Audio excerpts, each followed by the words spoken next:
Pormasyon, intriga, issue.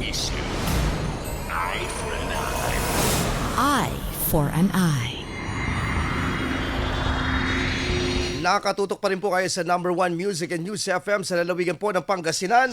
Ito po ang 104.7 IFM Dagupan. IFM News. Ngayong umaga po makakapanayan po natin via Zoom Live ang director po ng Department of Social Works and Development po, DSWD, Field Office 1. Walang iba kundi si Director Maria Angela Gopalan, Seso 3. Pabati mo na po natin. Magandang umaga po, ma'am. Mula po dito sa lalawigan po ng Pangasinan. Pagbati po ninyo sa lahat po na nakikinig sa buong rehiyon. Magandang umaga po, everybody. Apo. Happy February. Yes po, buwan ng pag-ibig at dapat punuin ng pagmamahal, Director. Anyway, mapunta po tayo sa usapin po ng kamakailan ay may mga balak po na ipasa na mga panukala sa mababang kapulungan regarding po sa mas pagpapatibay ng pagprotekta sa karapatan po ng mga kabataan, lalo po yung mga minor de edad. Sa usapin po sa DSWD, ma'am, can you give us po dito po, RD, sa data po ng DSWD so far sa inyo pong monitoring sa ating buong rehiyon po regarding po sa usapin po ng mga naitatala po na child abuses or exploitation sa ating pong rehiyon? Alright. Actually, sa ngayon, Bomba Mark, tama ba? Ang atin pong nakuha lang na data ay yung mga lumapit sa amin. So, meron po kaming 16 cases.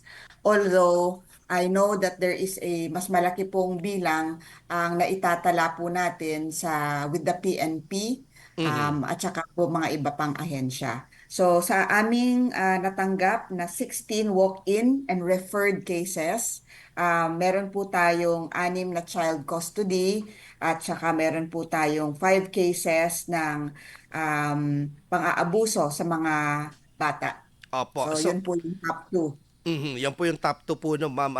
Anyway, dito po sa sa mga lalawigan po na saklaw po ng Region 1, ano po bang saan po ba may pinakamarami po ng mga naitala po dito? Ito po ba, kung hindi tayo kakamali, Pangasinan po ba in terms of population?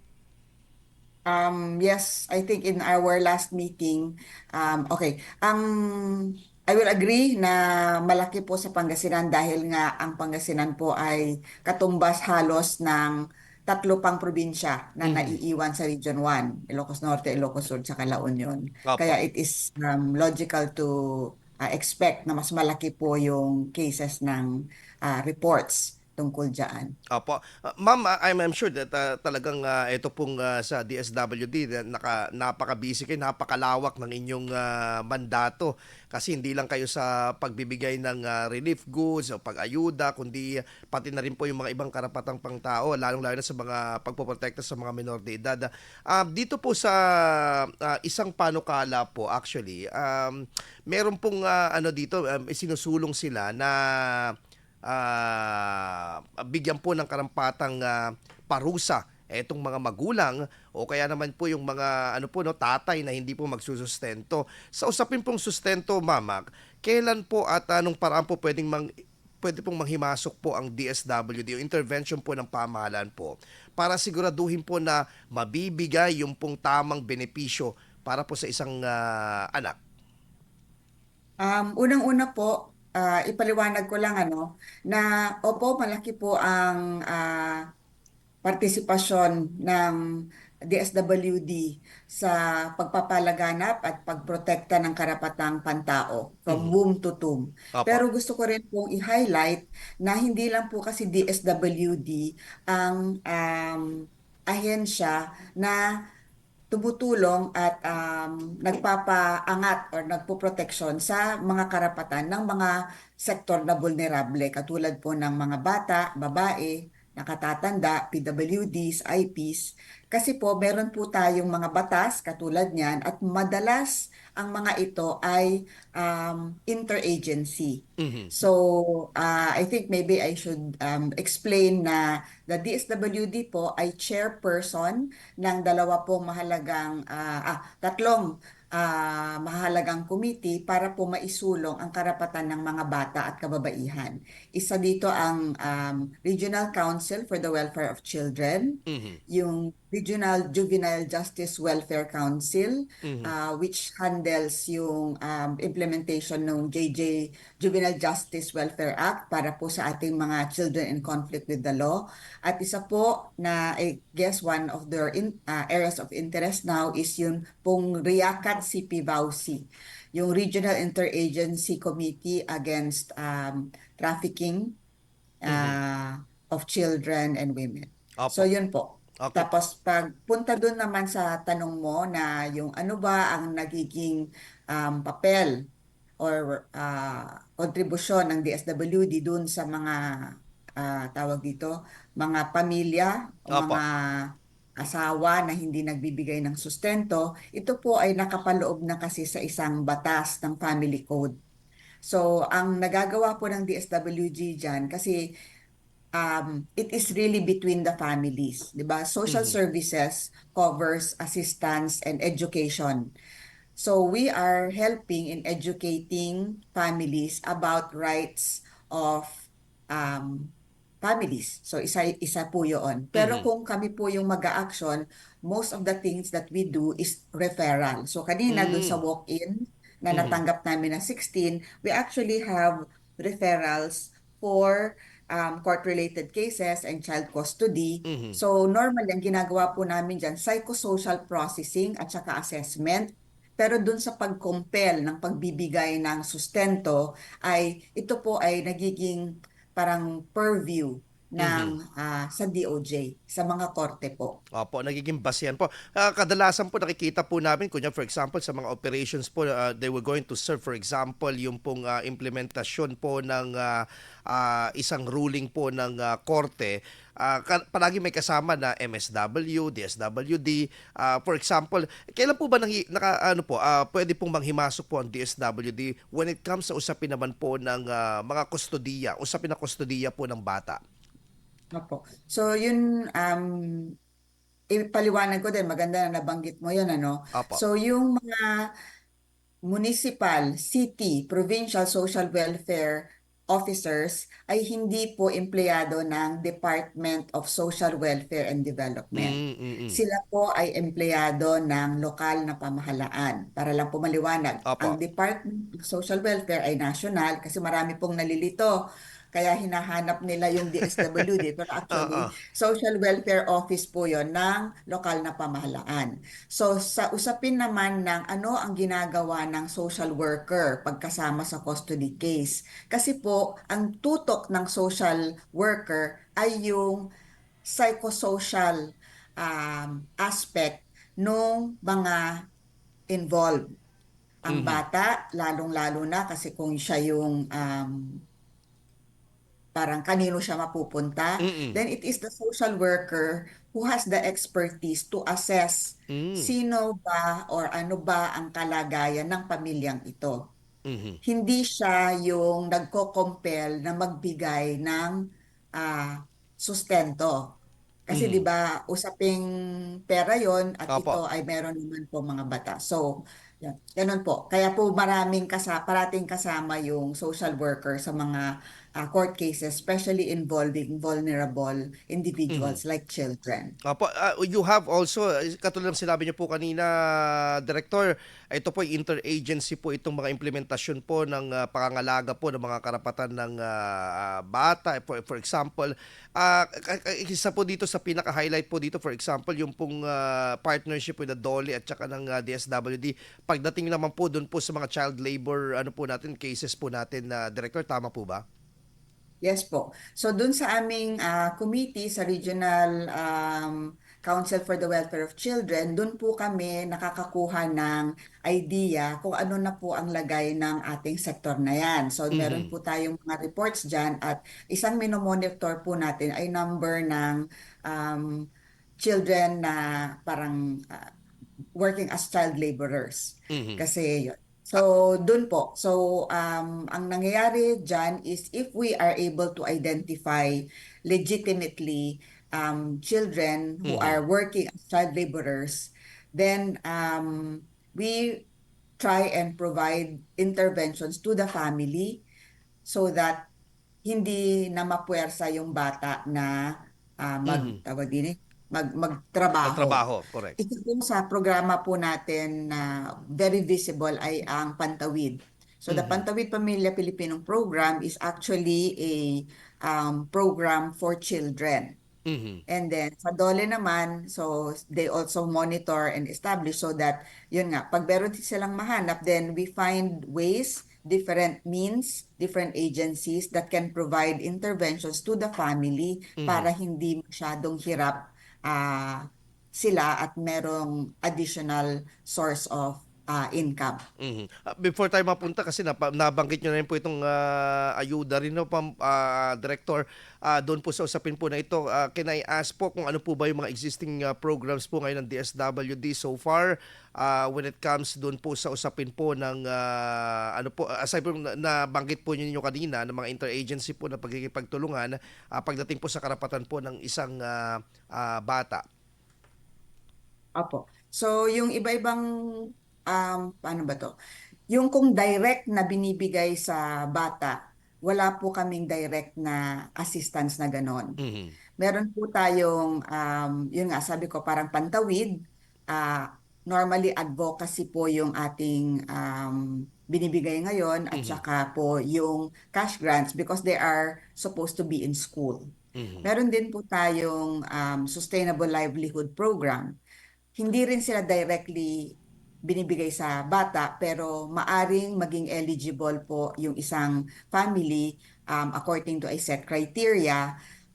At ganun din po, ang priority po natin ay yung um, categorized as poor Mhm. or po O indigent. Mhm. disadvantaged. Okay po. Opo, Ah, indigents. yes po. Yung ibang agency din naman, katulad ng DA-DAR, meron din sila pong mga programa para matulungan ang kanilang mga sektor like Mhm. farmers and fisher folks who are among the poorest in the society para mas maging resilient sila, ma-maintain yung kanilang livelihood. So Apo. it's not always cash. It is possible na capacity building po ang binibigay. Mhm. Um, Parang orientation, parang paano, what is proper parenting, Mhm. mga ganyan po. So dalawang aspect, pero mas malaki yung aspeto ng pagbibigay ng kasanayan at kaalaman sa pamilya at meron po tayong konting parte ng pagbibigay ng cash Mhm. assistance at normally in the form of say livelihood or yun nga, yung ayuda. Kasi pag sinabi mo sa aking ayuda, ang immediate doon ay yung immediate cash. Yes, cash. Parang, Opo. yes po. Opo. Director, napag-uusapan na rin po natin po itong ayuda. Ano po ba yung mga saklaw lang po ng DSWD na dinidistribute po? Kasi baka mamaya yung mga iba po, like for example, ipukol sa inyo lahat yung tungkol sa tupad, ipa-shoulder sa DSWD. Para sa kalinawan po ng mga kababayan po natin, ano lang po ba ito pong grants na mula po sa gobyerno na saklaw po ng inyo pong ahensya? Okay. Ang immediate lang na immediate cash assistance, financial assistance ay ang aming assistance to individuals in crisis situation o commonly known as AICS. AIX, yes. So dito po, ayan. So meron po dyan medical, may burial, may food assistance at saka Mhm. cash assistance. So, ito pong mga ito ay meron namang set na criteria. Hindi lang parating cash kasi we also have the guarantee letter to partners or to establishments, service providers katulad ng mga punerarya, ospital, at ngayon po kasama na rin po ang Mercury Drug at iba pang local Mhm. drug stores para kung saan dun kami nagre-refer or dun sa kanila kami direct lang nagbabayad. Mhm. So yung kailangan ng tulong, kailangan niya ng gamot, imbis din na cash ang ibibigay namin sa kanya, then we will determine the amount and then kung ano yung reseta niya, dalhin niya Mhm. sa Mercury. Wow, Yun po. Ganun po maganda po yung ito no. ating Medyo na-expand po yung ano po no, yung tulong po na ito. Medyo maganda po itong balita po na sinabi po ninyo, Direktor.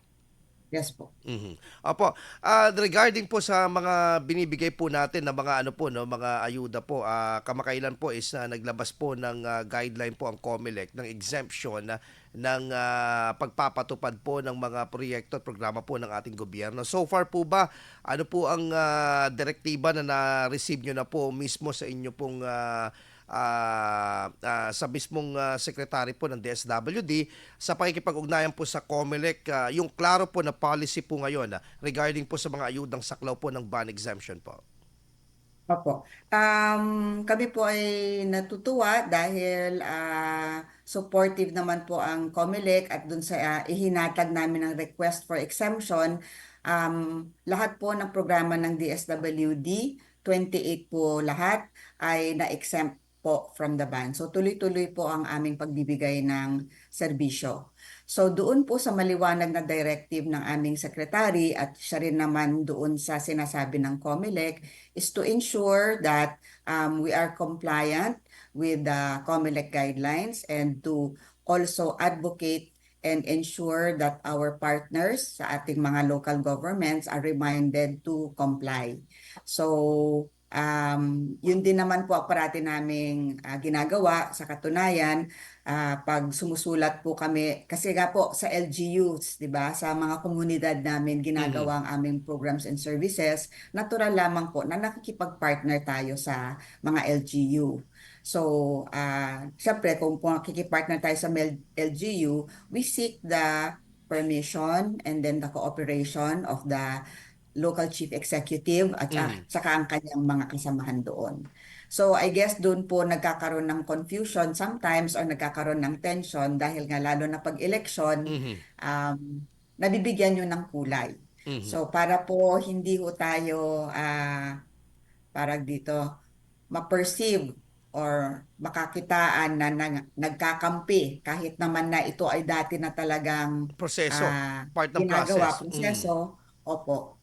Um, Nag-i-encourage ang COMELEC at medyo forceful ngayon yung paalala ng Mhm. ating COMELEC chairman sa pagsunod po sa mga alituntunin na inilagay nila sa kanilang Mhm. circular. Opo, so the DSWD, particularly in Region 1, Director is assuring the public na there's no politics here, na talagang trabaho lang talaga. Opo. Mhm. So, it may be perceived, yun nga, yung visual. Minsan kasi Mhm. parang ang ano Yes. doon is kung ano yung nakikita, nabibigyan po siya ng kulay. Pero ganun po naman kami ever since.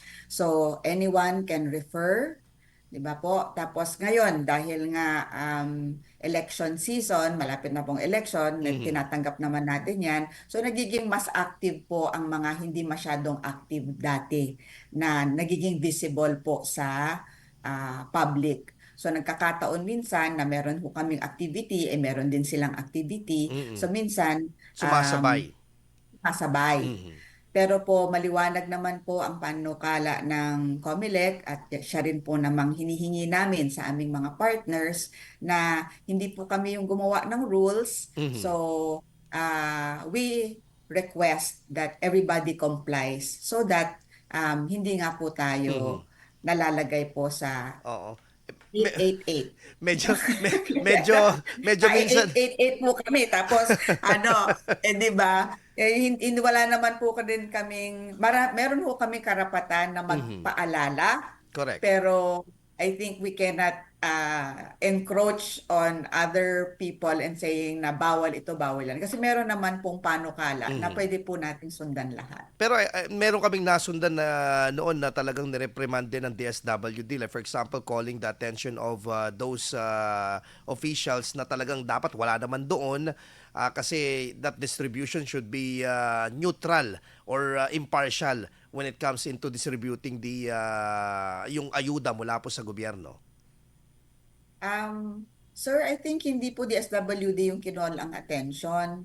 Ang nakol ang attention, yun po mga Yes, ano po, yung mga nagpupunta doon na hindi politicians. dapat nandoon. Yeah, yung ang nakol po Opo. is I think ang nireprimand po ng DSWD, yung pong Ah, mga opisyal po na dapat wala po doon sa opo. distribution na 'yon. So, ito pong ang clear na policy po dito is yung pong mga politiko is bawal sila po ang mag-handover ng mga envelopes o yung mga papipirmahan na mga tulong sa mga benepisyaryo.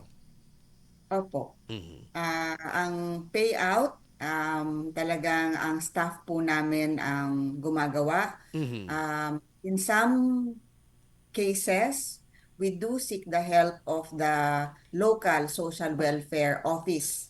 Mhm. Kasi nga po, minsan medyo massive and konti lang yung time. So, kung minsan talaga we request them, but not the politicians. Yes. O, So, tama. meron po tayong ginagawa na ceremonial. Mhm. So, doon po sa ceremonial handover, which is, normally kami pa rin naman, the DSWD representative and then uh, the host, 'di ba? Usually the Mhm. host po 'yun Yes. eh. Ang Mhm. mayor o kaya mga representante niya ay nandoon din para i-witness. Mhm. So, sino pa po yung nagpupunta? Minsan po yung legislator, yung representative ng district. Um, Ipaalala ko lang po na meron din po kasi silang role in overseeing at sinasabi nila na ito yung kanilang parte ng oversight Mhm. function. Okay. So, kaya nga po, ito po ay mga normal po Yes, na na process. kalakaran. Correct. Opo, hindi po ibig sabihin na, Napupulitika. opo. Pero Opo, pag ngayong election season, I think yun po mhm, yata yung pinapaalala. ng At COMELEC. sa amin din, umaayon kami doon sa reminder ng ating COMELEC chairman. Mhm. Kaya nga po meron na pong guidelines at to the best we can, ina-advocate, nire-remind din namin at sisiguraduhin ho namin na hindi nga po tayo tawag dito, mapolitika. Opo. Lastly na lang po, Direktor, bago po namin kayo tuluyan po na pakawalan po ano po ba yung may na-modify po ba na policy po natin sa policy po natin in identifying and how to distribute ngayong mayroon pong ano po ito, meron pong tawag nito, election ban nga po na exemption po na ginawa po ng COMELEC po dito sa pagbibigay ng mga ayuda or ganun pa rin po ang proseso po natin, ma'am. I think mag-a-adjust po kami. Nagkaroon na ng paalala, nagkaroon po kami ng meeting sa DSWD kung paano ito gagawin. So, example po, ngayon po sa aming mga payout areas, we will only post mga tarps na aming pinrint.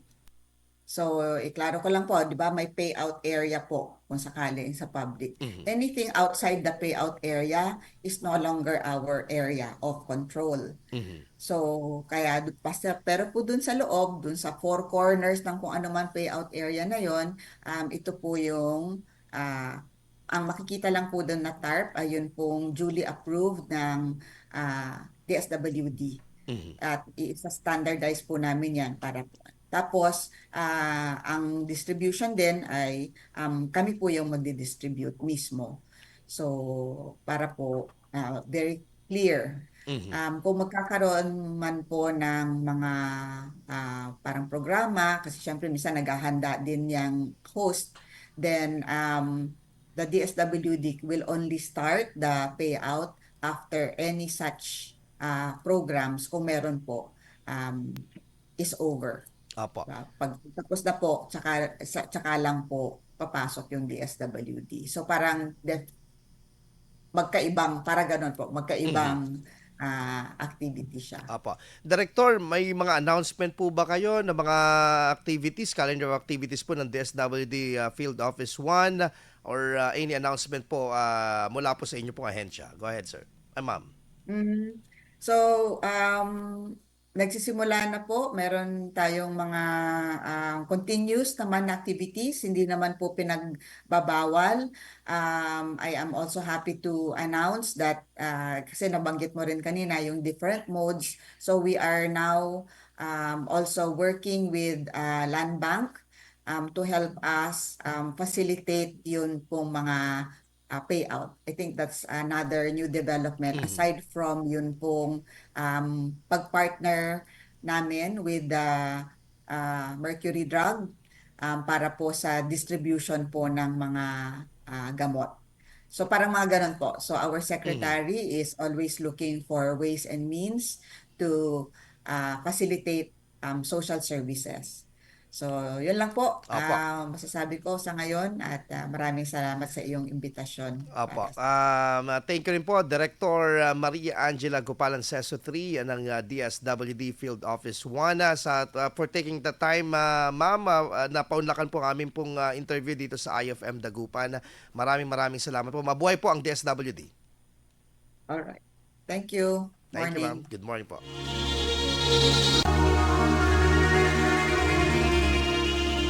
Impormasyon, intriga, issue,